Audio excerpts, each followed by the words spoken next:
tentang this morning. Halo, kedengaran?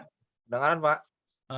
Jadi Ajis mengatakan di situ ada sekolah itu ternyata di sekolah atau di masyarakat itu tidak semua normal. Betul nggak? Betul, Pak. Dan itu harus biaya oleh negara semua. Yang normal, tingkatan pendidikannya bisa tinggi. Ada yang tidak normal, masyarakat itu. Contohlah, yang tidak normal, tunarungu, tunadaksa, ya, tunarungu, ada yang buta, ya, di dalam pendidikan ada buta aksara, ya, ada pendidikan umum, ada pendidikan sekolah dan pendidikan luar sekolah. Ini menimbulkan gejolak untuk perubahan-perubahan di masyarakat itu sendiri. Nah, masyarakat ini kalau tidak normal, yang normal bagaimana, yang tidak normal bagaimana? Nah, negara membiayai itu semua. Contoh ya, itu yang tanpa daksa harus biayai dan itu punya hak hidup. Yang normal juga sama, punya hak hidup. Tapi yang hidup yang bagaimana? Nah, inilah masyarakat itu kadang-kadang melihatnya hanya satu aspek. Di sekolah juga sama, ada pendidikan sekolah, ada pendidikan luar sekolah. Pendidikan sekolah untuk siapa itu semua? Ternyata ada pendidikan khusus, kebutuhan khusus. Ada sekolah, ada yang sekolah itu formal. Ada muridnya, ada siswanya, ada ruangannya, ada gurunya, ada kepala sekolah, ada pengawas. Nah, itu yang disebut institusi. Jadi sekolah dalam hal ini, menurut Undang-Undang Pendidikan nomor 11, bahwa tanggung jawab pendidikan adalah masyarakat, negara, dan individu. Masyarakat di sini ada Dewan Pendidikan dulu, ya, ikut campur. Padahal di sekolah itu berbagai masyarakat ada, ya. Itu baru dua konsep, ya, antara sosiologi dan pendidikan. Nah, perkembangan pendidikan, perkembangan sosiologi itu sampai saat ini dijadikan ilmu, termasuk di Indonesia. Nah, sampai tahun 1967 sampai sekarang dijadikan ilmu. Untuk apa itu semua? Tujuannya untuk menganalisis kebutuhan masyarakat, pekerjaan masyarakat, menghadapi perubahan, itu tujuannya. Di wilayah mana? Di wilayah Indonesia, di wilayah sekitar, ya, tujuannya untuk lingkungan. Lingkungannya bagaimana pengaruhnya? Dianalisis oleh sosiologi pendidikan. Untuk apa itu? Untuk mengambil kebijakan. Sehingga tadi Pak Ajis, kurikulum berubah-ubah. Padahal itu adalah masukan dari kebutuhan masyarakat. Ada kurikulum KTSP, kurikulum 13, ada yang namanya Merdeka, Pak. Ya, kurikulum Merdeka, Pak, yang lagi itu. Nah, sekarang kurikulum Merdeka, dan ini baru diberlakukan kepada kelas 1 ya. Betul, Pak. Nah, ini semua untuk menghadapi tantangan-tantangan kehidupan masyarakat, untuk menyesuaikan. Nah, ternyata sekolah sudah lebih jauh, unggul. Ada pondok pesantren, ada sekolah IT, betul nggak? Betul, Pak.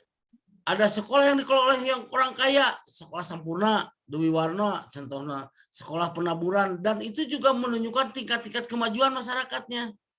Oh, seluruh SMA misalkan, karena ingin berkualitas anaknya, maka ada alat ukur. Dulu alat ukurnya adalah hasil ujian nasional. Oh, sekolah iya rata-rata sekian, sekolah ini bisa masuk ke perguruan tinggi sekian orang setiap tahun.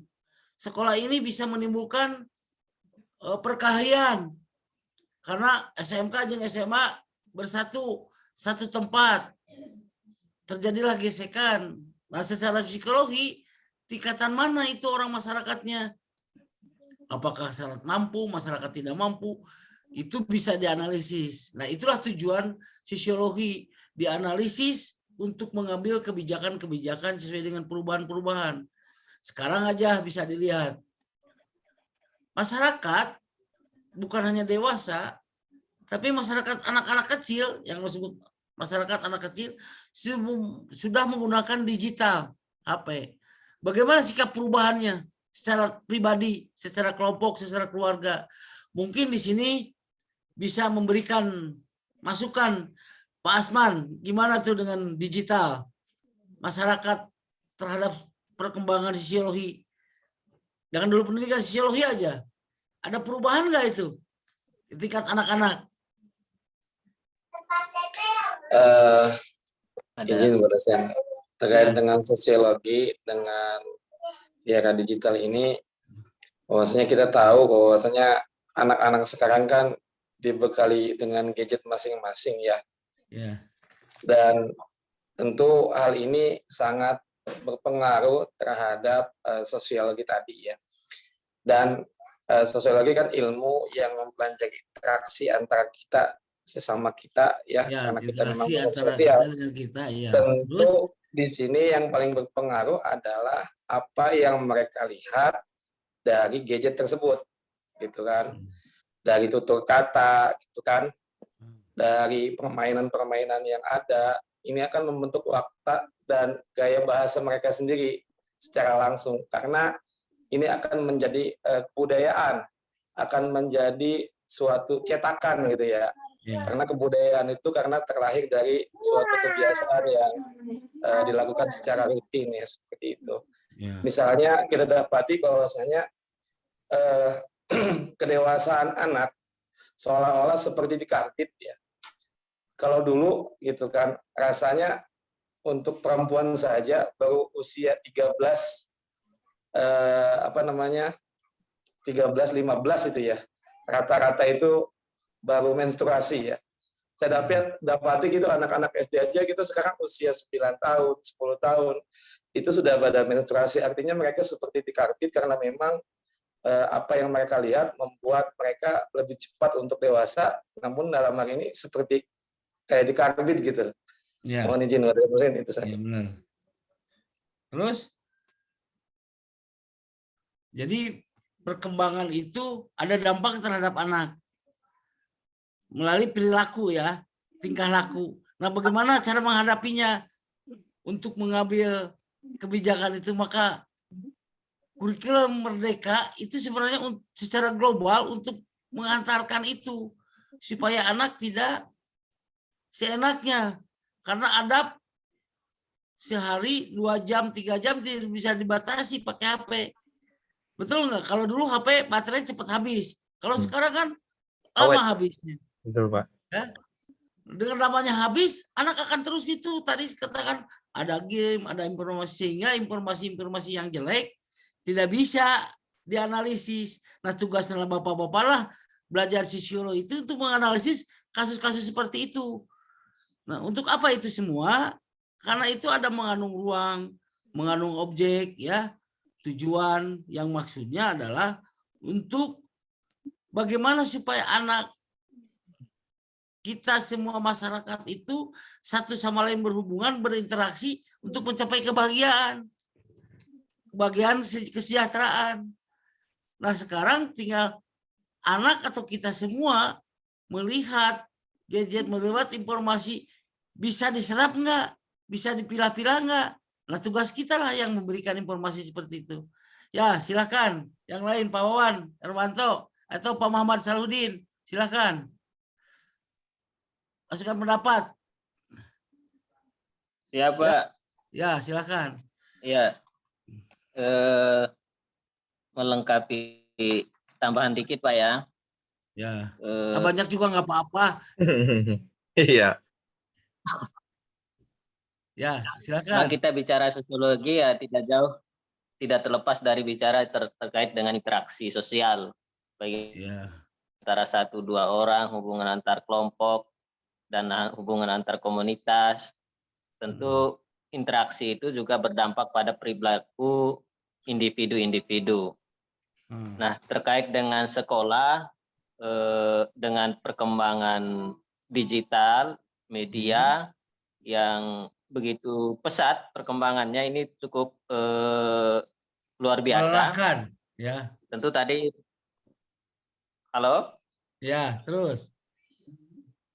Ya, tentu tadi Pak dosen bilang, ya untuk merespon perkembangan digital itu maka keluarlah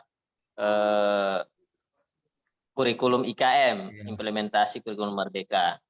Saya kira itu juga tepat sebetulnya karena sekarang masih uji percobaan ya Pak Malik Iya. ya. Iya. Bagaimana merespon perkembangan teknologi ini Iya. dengan kurikulum baru. Karena kalau misalnya masih kita kurikulum lama dengan menghadapi situasi saat ini tentu juga penyelesaiannya agak berat. Iya.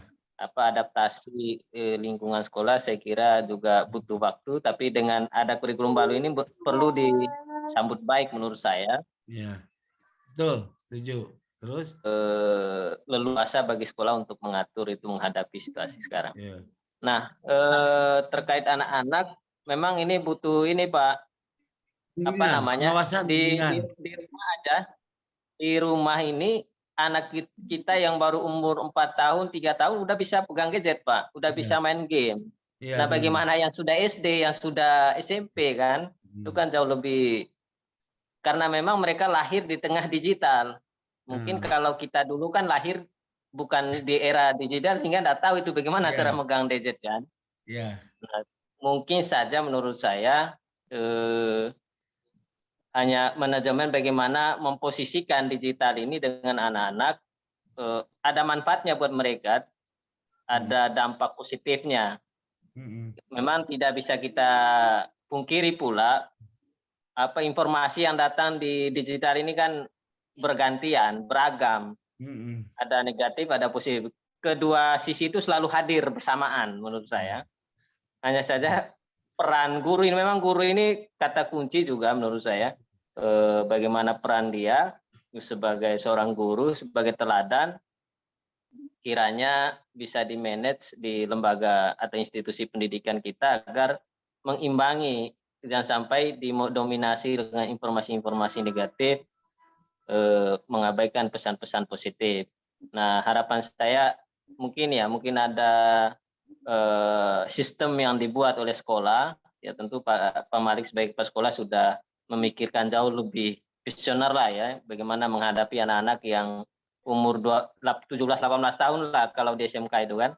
Tentu perilakunya juga udah berbeda, pendekatannya juga sudah jauh berbeda, dan kebutuhan mereka informasi juga beragam juga Pak. Apalagi dengan masa-masanya. Saya kira peran Kepsek dan guru ini cukup penting Pak menurut saya dalam konteks menghadapi dinamika sosial ini. Bagus. Jadi Pak Adi gimana Pak Adi? Pak Adi Yusuf gimana Pak Adi Yusuf? Mana Pak Adi Yusuf? Ya, Pak Adi Yusuf? Oh. Tidak komentar Pak Adi Yusuf. Jadi disitulah letaknya perkembangan. Tapi ada yang tergeser tuh Pak. Di satu sisi generasi milenial menguasai, di satu sisi generasi yang usia kayak saya, yang usia 60 ke atas, tergeser semua. Betul nggak Pak? Oh, iyalah, tergeser lah. Yang sudah pensiun, yang pensiunnya persiapan. Karena apa? Sekarang usia-usia kita mulai mata, tangan, kan ini kecil hurufnya untuk menjawab. Kadang-kadang banyak salah, ya. Terus ininya pengetahuan, menerima informasi, bisa memilah, bisa memilih.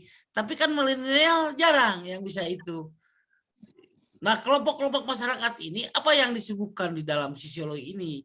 Biasanya isu yang ditanggapi secara serius, baik isu yang positif maupun isu yang negatif. Nah, kelompok-kelompok masyarakat ini maka digiringlah, kalau di dalam sosiologi politik, masyarakat digiring kepada satu kelompok, yang satu paham, yang satu isme, ya, yang satu kesadaran. Kalau negara satu tujuan yang sama karena sependeritaan. Tapi kalau dalam politik satu paham, satu ideologi, satu kesadaran untuk membangun kelompok itu sendiri. Nah, makanya perlu ada negara nasional untuk membangun bahwa setiap warga negara dengan cita-citanya harus ngebangun negara Indonesia. Seperti ini saya cobakan nih. Pak Abdul Aziz, tahu nggak tujuan negara Republik Indonesia?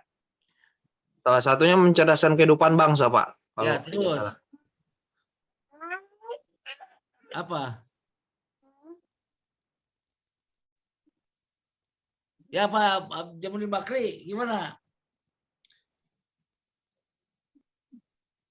Iya Pak, gimana Pak? Tujuan negara Indonesia apa?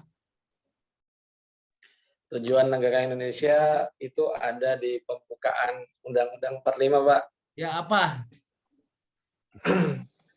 Tadi yang disampaikan Pak Ajis, ya saya agak sedikit lupa. Mencerdaskan kehidupan bangsa, gitu Pak. Terus? Turut serta dalam perdamaian dunia. Dunia, betul. Terus apa lagi ya? Ada lu. Jadi negara. Melindungi segenap bangsa. Nah, dan tumpah memajukan darah. kesejahteraan umum. Iya. Nah, itulah. Pak Dewan udah apal itu. Harus apa? Dewan. Harus apa itu negara Indonesia? Iya, ada 4 Tujuannya itu. kemana? Karena sisiologi juga apa tujuan sisiologi pendidikan? Ya, tujuan negara Indonesia adalah untuk pertama adalah melindungi Perlindungan. tumpah darah Indonesia. Jadi tanah tumpah darah Indonesia dilindungi dulu. Makanya ada polisi, ada tentara. Ya, untuk melindungi seluruh tumpah darah Indonesia. Sudah dilindungi, dicerdaskan penduduknya. Jadi 2, mencerdaskan kehidupan bangsa. Ketiga, mensejahterakan, sudah pintar sejahterakan.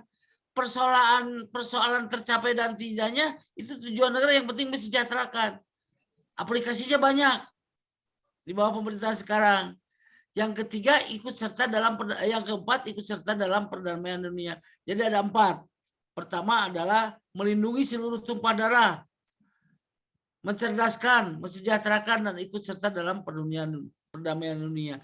Nah, kelompok-kelompok ini yang bisa membaca, kelompok masak ini siapa yang bisa membaca itu? Akhirnya ada peluang. Berkelompok-kelompoklah, kalau dalam politik berkelompoklah, maka mendirikan partai politik. Ada yang di bidang ekonomi, usaha, UKM, berkelompok. Ada peluang nggak perkumpulan masyarakat itu dengan masyarakat ini? Oh ada, ternyata masyarakat membutuhkan kebutuhan hidup. Apa kebutuhan hidup? Apakah sama di pulau A dengan pulau B? Apalagi di dunia. Kebutuhan makan aja kan tidak sama. Ada roti, ada kentang, ada sagu, ada beras. Dan dibuatlah semua jadi produktivitas. Itu ekonomi. Nah seperti kita lihat, di dalam kehidupan ekonomi, sisiologi ekonomi, kenapa Inggris menjajah? Setelah menjajah Inggris ke negara-negara berkembang, nilai uangnya lebih besar. Coba aja jajahan Inggris, ya lebih besar nilai uangnya. Contohlah itu yang paling tinggi pound sterling. Yang kedua euro, ya. Yang ketiga dan 4 itu negara Arab, termasuk Australia dan Selandia Baru. Nilai uangnya dengan rupiah kita perbandingannya jauh. Kita dengan Malaysia 3.200, Arab 3.500. Kita berapa 1 rupiah? Singapura apalagi 10.000. Apa yang menyebabkan itu perbedaan itu? Kebutuhan masyarakat. Yang satu sama lain saling interaksi dan menghasilkan peluang, menghasilkan uang, dan uang itu ternyata tidak sama besarnya. Bekas jajahan Inggris, nilai uangnya lebih besar. Coba aja lihat. Mana Pak itu? Yang dari Dewan, siapa namanya? Pak Salahuddin, Pak. Ya Pak Salahuddin, coba jelaskan itu. Bisa nggak menjelaskan itu? Itu berpikir global dulu kita. Nanti berpikir khususnya. Ya. Mana Pak Salahuddin? Keluar. Ya Pak Pendi, gimana Pak Pendi pandangannya? Muhammad Pendi. Ya Pak. Ya, gimana pandangannya? Kenapa negara-negara jajahan Inggris nilai uangnya lebih besar? Mungkin karena nilai tukarnya Pak. Iya, kenapa? Maksudnya dia dari kekayaan alam. Singapura kekayaan alamnya segitu. Faktor pendidikan juga menyangkut di Singapura, betul nggak? Betul, Pak. Kenapa dia nilai rupiahnya kita 1 rupiah dia 10.500 sekarang. Dolar apalagi sekarang 14.500. Apa yang menyebabkan itu semua? Itu dia membaca peluang ekonomi. Sehingga dia lebih besar. Padahal itu semua hasil jajahan. Ngeruk emas. Pokoknya kekayaan alam aja deh. Nah, coba bayangkan kalau 1 pound sterling kita bawa duit 20 juta, itu segini besarnya, 20 juta. Begitu oleh uang ini 1 lembar, 1.000 pound sterling, sedih kadang-kadang di situ, ya.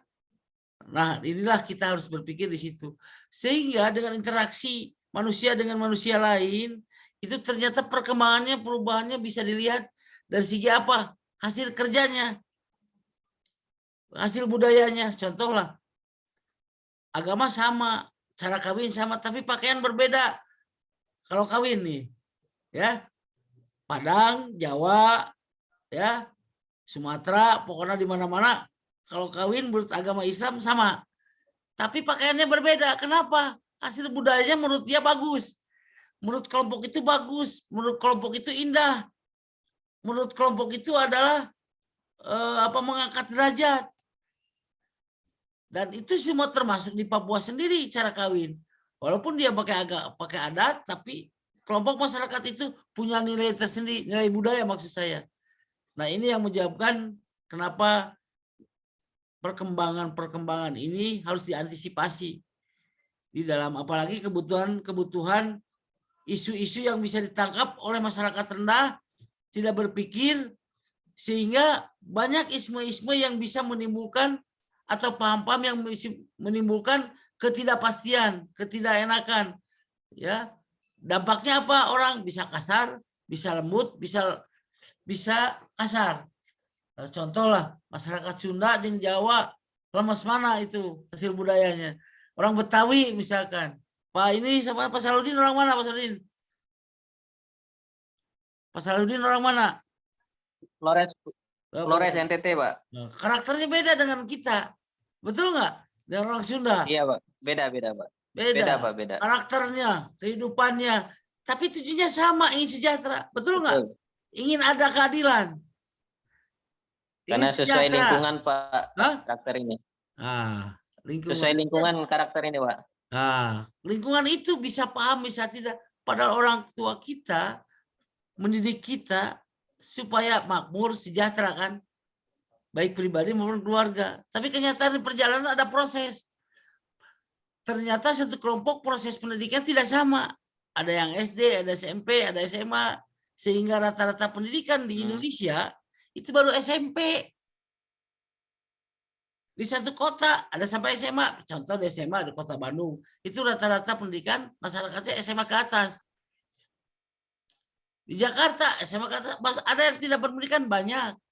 Nah, itulah peluang-peluang yang didapatkan oleh kita semua, sehingga aplikasi dalam kehidupan ekonomi, dalam secara sosiologi, aplikasi dari segi budaya, dari segi agama, dari segi ekonomi itu selalu berbeda. Makanya bisa mengantisipasi. Maka tujuan sosiologi pendidikan itu harus mampu bisa menganalisis kebutuhan masyarakat dari Ipolexes Wilhankam.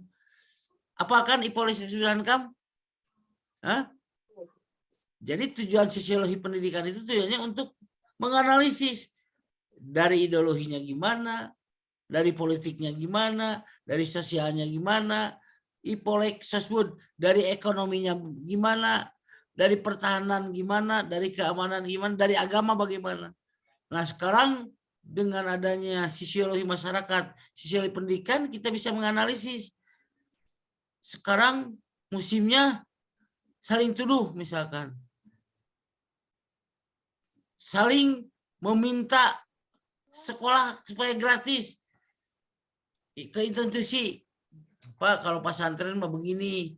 Dulu pesantren tuh dianaktirikan. Dulu hanya dapat 1 kelas. Tapi kalau sekolah negeri bisa 6 kelas.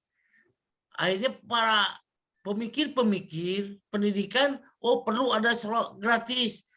Bikin pesantren yang baik, diakui semua. Maka semua pendidikan, karena tujuan negara mencerdaskan kehidupan bangsa, semua yang namanya institusi pendidikan bisa menerima siswa dari latar belakang apapun, kecuali sekolah swasta, nu kaya sekolah, karena tidak ada yang sekolah gratis, ada yang sekolah mahal. Ada nggak, Pak Wan? Mana Pak Wan? Hadir. Ada.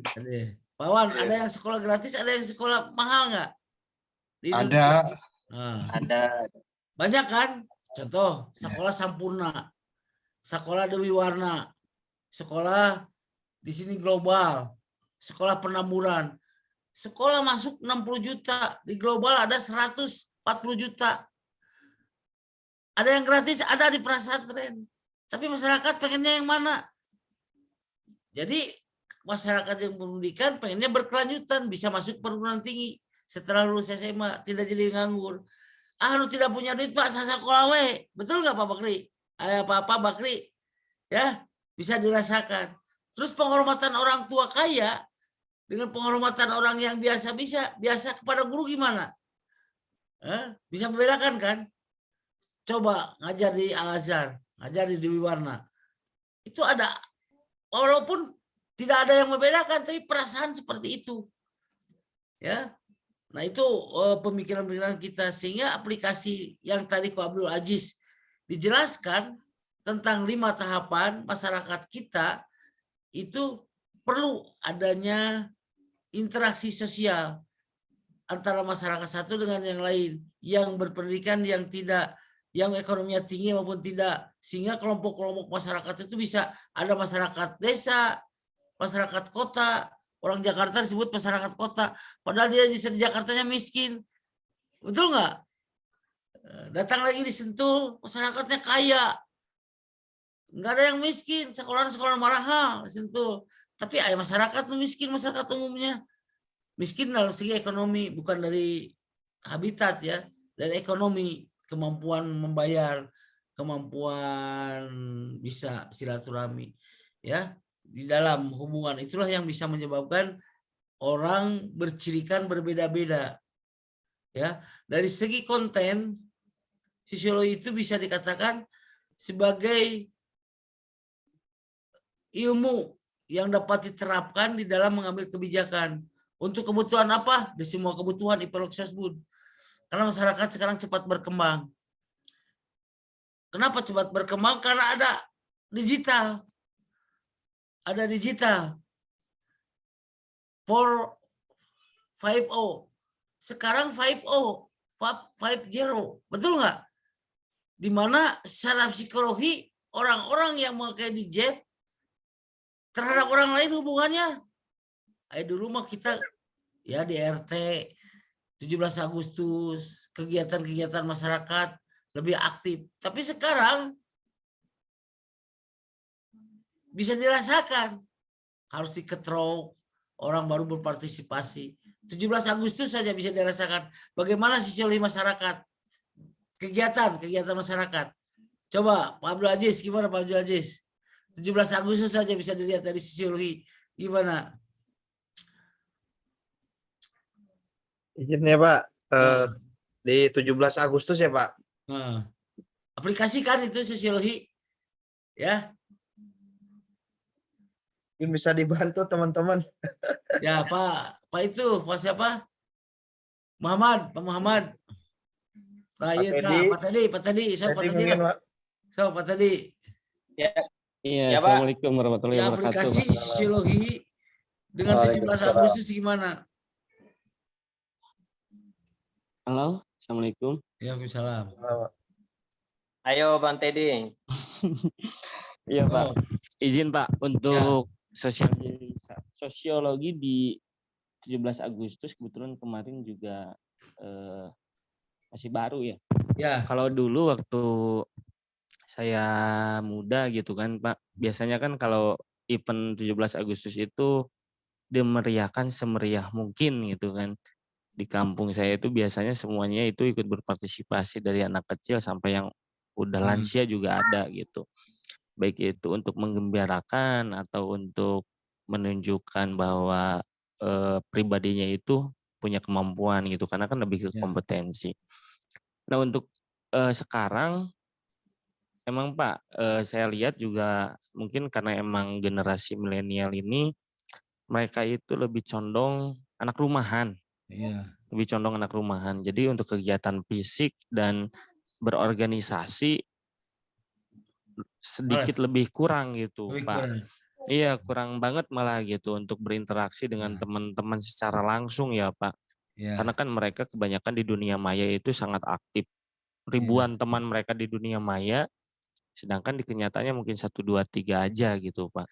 ya. Bagus, terima kasih. Ini dari Dewan tadi, siapa yang dari Dewan tuh? Pak Salahuddin, Pak. Ya, Pak Saludin, gimana pendapatnya? Pendapat Pak Teddy, mana Pak Saludin? Siap, Silakan. Pak. Hah? Ya, ya. So, Ya, bagaimana kemarin- pendapat? Ya, sekarang orang Ya. berorganisasi malas. Kalau dulu orang berlomba-lomba, itulah inti nama. Gimana Ya, menurut ya. Pak Saludin? Terasa nggak? Ya, memang begini Pak, karena dengan kehadiran COVID-19 2 tahun terakhir ini juga berdampak pada perilaku atau situasi interaksi masyarakat, Pak. Ya, Karena kemarin kan 2 tahun terakhir ini kan kita diberi kesempatan untuk 17-an di rumah masing-masing. ya, Sehingga ini juga berdampak, satu, pertama mungkin khawatir untuk datang di acara 17-an, ya, masih tingkat kekhawatirannya tinggi. Di sisi lain juga masih ada aturan yang membatasi untuk melaksanakan 17-an. ya, Tapi secara umum di wilayah saya ini kemarin di perumahan, pelaksanaan 17-annya memang jumlah masyarakatnya ada ribuan Pak, tapi yang ikut pelaksanaan 17-annya ya tidak nyampe ratusan lah. Mungkin juga karena orang sudah pada sibuk masing-masing ya dengan dunia sekarang ya Pak ya. ya, Sehingga kami pun juga harus ngedor dari rumah ke rumah Pak. Ayo kita 17-an apa segala macam. Kita umumkan apa sebagai panitia kira-kira gitu lah Pak ya. ya, Memang mungkin perlu apa ya, gimana caranya supaya semangat untuk melaksanakan hari kemerdekaan itu juga perlu dibangkitkan lagi. ya, Memang dengan kondisi itu juga di antara perumahan ini juga kan tingkat pengenalan antara individu juga ini kan satu masalah juga di perumahan ini Pak. Tingkat Ya, pengenalan benar. antara individu yang satu dengan lain juga cukup rendah. Sebanter-banternya kita antara dari lima rumah sebelah kanan, 5 rumah sebelah kiri mungkin itu sudah sangat kenal Pak ya. ya. Tapi setelah itu juga udah agak Nah, berat. itu di komplek. Mungkin karena Itu di komplek. Sekarang Iya, Pak. di organisasi gimana di organisasi? Kamu orang dewan, jadi di organisasi gimana? Keterlibatan masyarakat satu dengan yang lain. Harus ada iming-iming, tujuannya harus ada uang, gitu, harus ada apa? ya kebiasaan kita di sini memang kalau karena ini masih kampung Pak di daerah saya ini,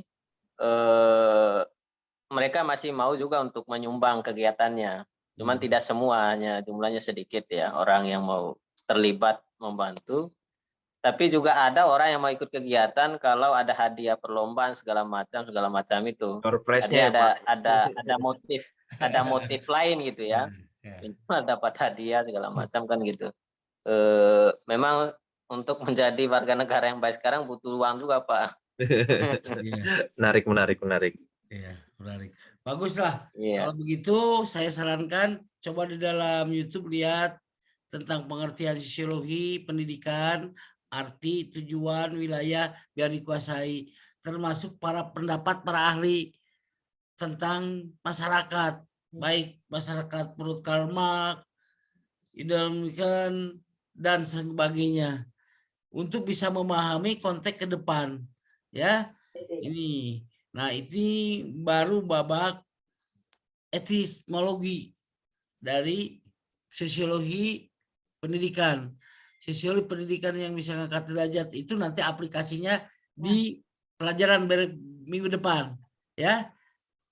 Nah ini yang hadir ini baru 1, 2, 3, 4, 5, 6, 7, 8, 9, 10, 11. 10 Pak. 10 Pak. Pak Ajis minta absen ya Pak Ajis ya. Baik Pak, siap. Kirim absennya ke saya. Ya Pak. Ya. Tolong dipelajari di YouTube ke teman-teman, suruh saya nanti buat komentar-komentar yang berhubungan tanya jawab, ya. Saya hanya sampai di sini saja karena ada tamu nih. Baik Pak. Jadi izin Pak, minggu depan tentang apa Pak tadi Pak? Hah? Minggu depan Sosiologi dan antropologi ya. sosiologi. Baik, Pak. Secara ilmu, secara keilmuannya ya. Karena itu berhubungan dengan hasil budaya manusia ya. Itu saja. Sekian. Assalamualaikum warahmatullahi wabarakatuh. Waalaikumsalam warahmatullahi wabarakatuh. Terima kasih Pak dosen, Pak Gada. Terima kasih, Pak. Ya, makasih Bu Halimah. Terima kasih Pak dosen. Terima kasih ya, Pak Pak. Gada. Makasih Pak. Ya.